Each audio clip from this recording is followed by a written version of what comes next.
Welcome to the story. Don't forget to like, subscribe and support me. Ethan Ward stood still, staring at the screen as the final numbers rolled in. The election results flashed across every holoscreen in the central command room. His team stood frozen in silence, their expressions ranging from shock to quiet resignation. The harsh reality was inescapable. He had lost. The veteran politician, Victor Harding, had won by a narrow margin, securing his place as the next leader of the Global Federation. Harding, a relic of the past, had campaigned on a platform of stability, tradition, and resistance to the radical change that Ethan represented. The world, it seemed, wasn't ready to embrace the future. A sinking feeling settled in Ethan's chest as the weight of the loss pressed down on him. He ran his hand through his dark hair, now damp with sweat, and exhaled slowly. He could already feel the sharp edges of disappointment cutting through his resolve. He had poured everything into this campaign, his energy,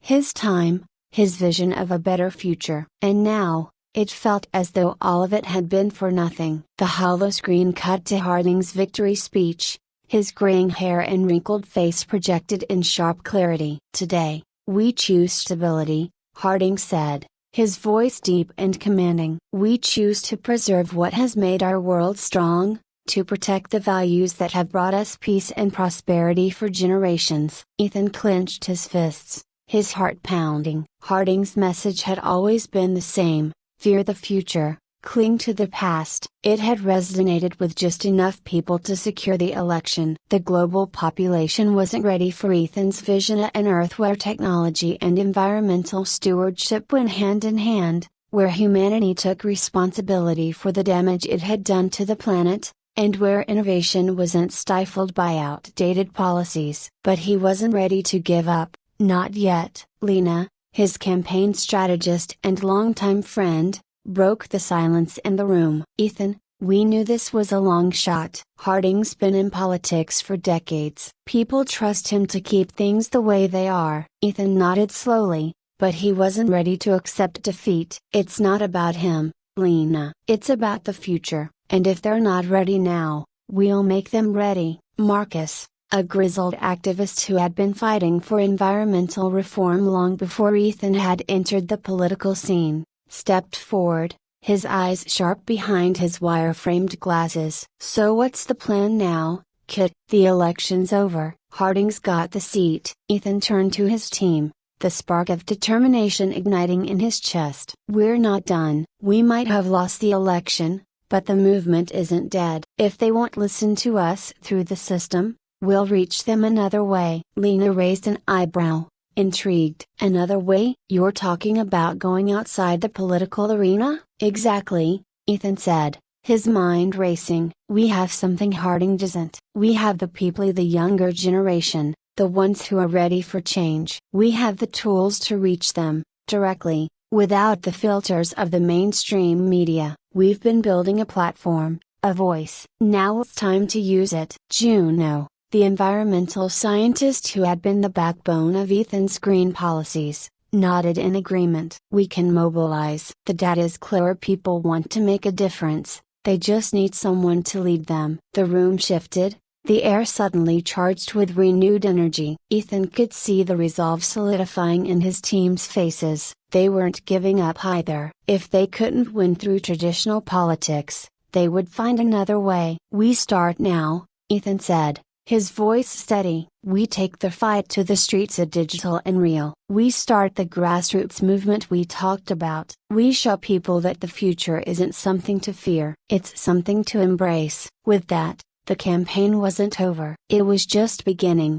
The next few months were a whirlwind of activity. Ethan and his team transformed their campaign infrastructure into a fully functioning grassroots movement. They leveraged every tool at their disposal: social media, virtual reality forums, and immersive augmented reality (AR) experiences. Their message spread like wildfire, reaching millions who had never been engaged in politics before. Ethan's voice became the beacon for a new generation, those disillusioned by the slow, bureaucratic pace of the political establishment. In a series of viral speeches, He spoke directly to the people, bypassing the media gatekeepers who had once dismissed his platform as too idealistic.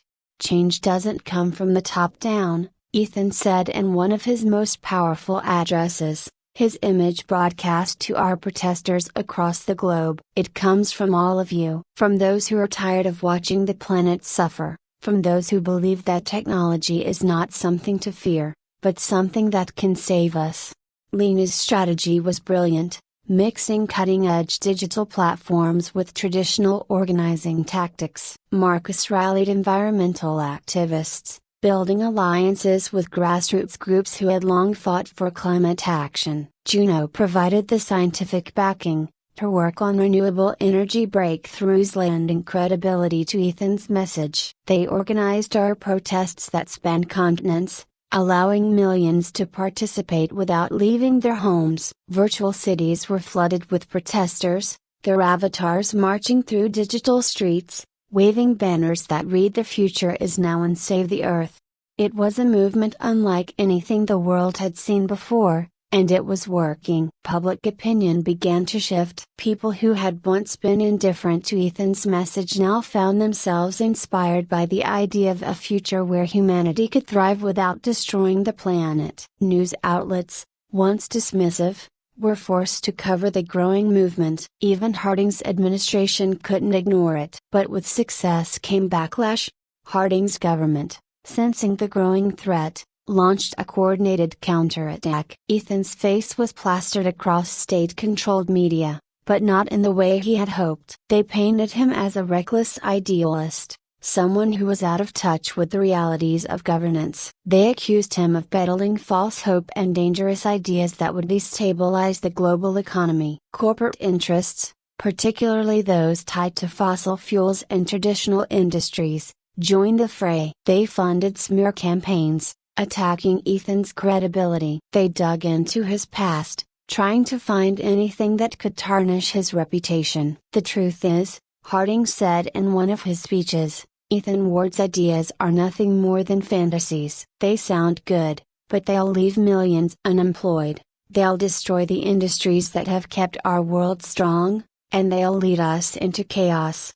The attacks hurt. Ethan's inbox was flooded with hate messages, threats, and accusations. Protesters began showing up at his events, not to support him, but to disrupt. It was a coordinated effort to discredit him and his movement. Ethan felt the pressure mounting. The movement had gained incredible momentum, but now they were up against the full force of the political and corporate establishment. Even some of his closest allies began to waver, questioning whether they could really win this fight. One evening, as the sun set over the city, Ethan found himself alone in the campaign headquarters. The noise of the day had faded, leaving only the quiet hum of the hollow screens around him. He sat at his desk, his head in his hands, wondering if he had made a mistake. "Ethan." He looked up to see Lena standing in the doorway. She walked over and sat down beside him. "This isn't easy," she said softly. "But you knew it wouldn't be. They're scared of you. That's why they're coming at you so hard. They know you're right." Ethan sighed. "But what if it's not enough? What if all these and everything we've done, it's not enough to change things?" Lena shook her head. "It is enough. I've seen it. People are listening. They believe in what we're doing. You've started something bigger than an election. You've started a movement that can't be stopped." Ethan leaned back in his chair, taking a deep breath. She was right. The attacks were a sign that they were making an impact. If the old guard was fighting this hard to shut them down, it meant they were afraid, and fear was something they could use. "They're afraid of change," Ethan said, his voice steadying. "But we're not." Lena smiled. "Damn right we're not." The turning point came unexpectedly, as crises often do. A massive environmental disaster struck the coastal city of New Eden, one of the wealthiest and most populous regions on the planet. A freak storm, fueled by rising global temperatures, unleashed unprecedented floods that devastated the city, displacing millions and causing untold damage. The images of the disaster were broadcast worldwide, showing entire neighborhoods submerged, streets turned into rivers, and people fleeing for their lives. The world watched in horror as the consequences of climate inaction became impossible to ignore. Ethan and his team sprang into action. Within hours, they organized relief efforts, mobilizing their network to provide aid to the affected regions. Ethan and his team sprang into action. Within hours, they organized relief efforts, mobilizing their network to provide aid to the affected regions. But more than just helping with the immediate disaster, Ethan saw an opportunity to drive home the message they had been pushing for years. This was the future they had warned about: uncontrolled climate change, natural disasters growing in scale and frequency, and the loss of lives and homes as a result. As the storm's devastation unfolded, Ethan addressed the public, not from the comfort of a studio, but from the heart of the disaster zone. He stood in the flood-ravaged streets of New Eden, surrounded by rescue workers and volunteers. The camera drone hovered in front of him, capturing every raw, unfiltered moment. "Look around you," Ethan said, his voice both heavy and resolute. "This is what happens when we ignore the warnings. This is the price we pay for inaction. But it doesn't have to be this way. We can still change course. We can build a future where cities like New Eden don't have to suffer like this, where our planet is protected, not exploited. The choice is ours." His words spread like wildfire. Within hours, clips of his speech were being shared across every platform imaginable. The storm had shaken people awake, and for the first time, Ethan's message was resonating with those who had been indifferent before. Public opinion was shifting, and Harding's administration, which had downplayed the severity of climate change, was scrambling to respond.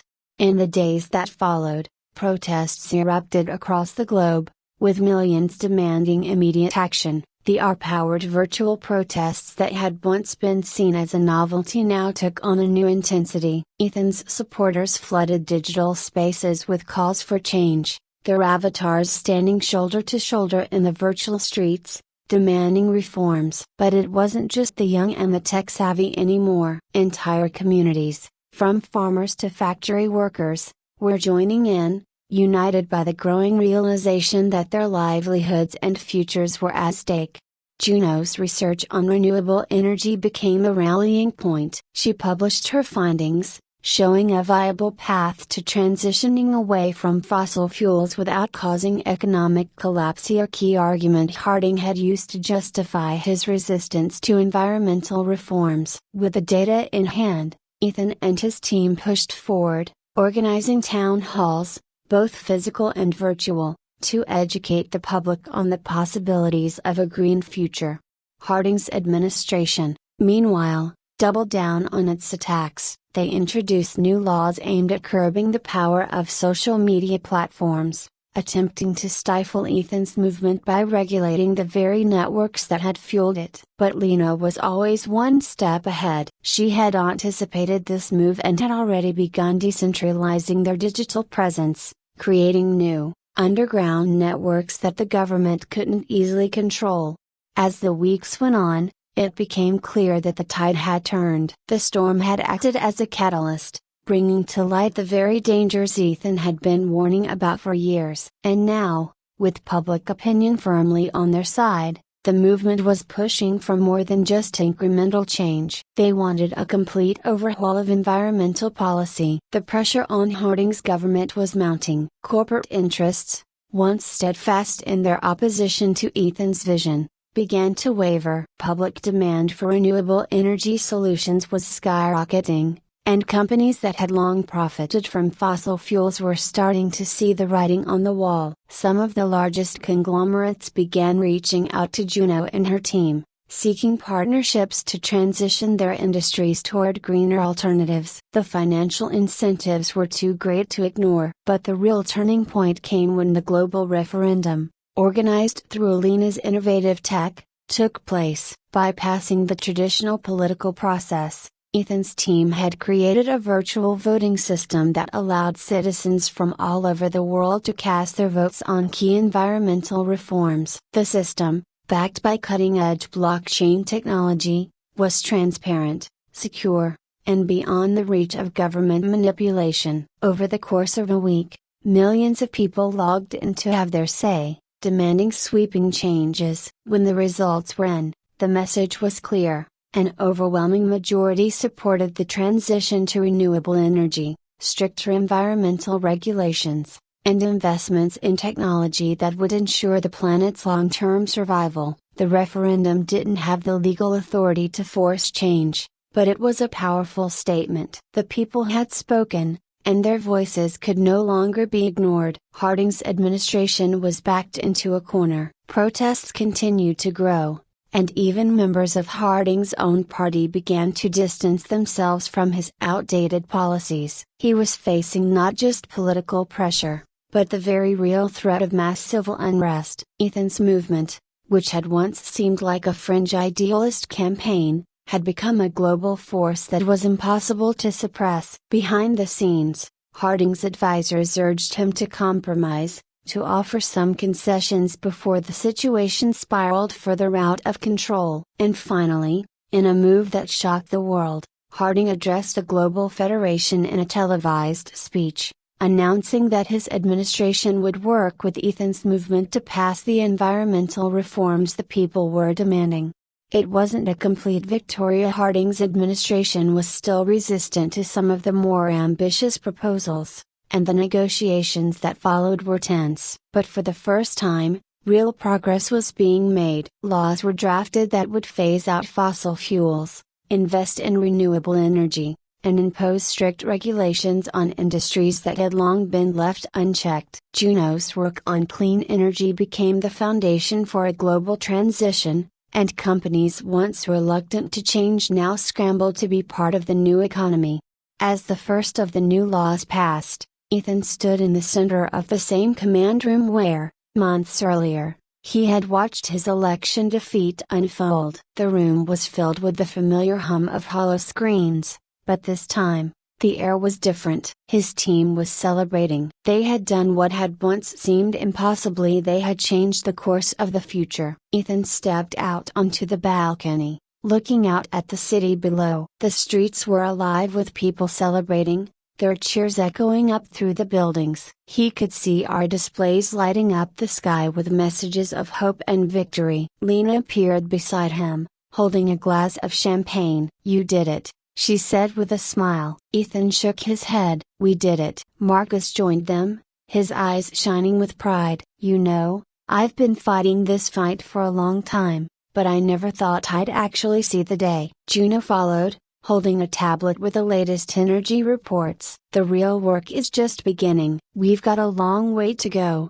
but now, at least, we have the chance to make it happen." Ethan nodded, the weight of everything settling on his shoulders. He knew the battle wasn't over. Passing laws was one thing, but changing the way people lived, the way industries operated, would take years, maybe decades. But they had started something that couldn't be undone. As the city continued to celebrate below, Ethan raised his glass to the future. They clinked their glasses together, the sound ringing out against the night. "The future is ours," Ethan said quietly, more to himself than to anyone else. And for the first time in a long time, he truly believed it.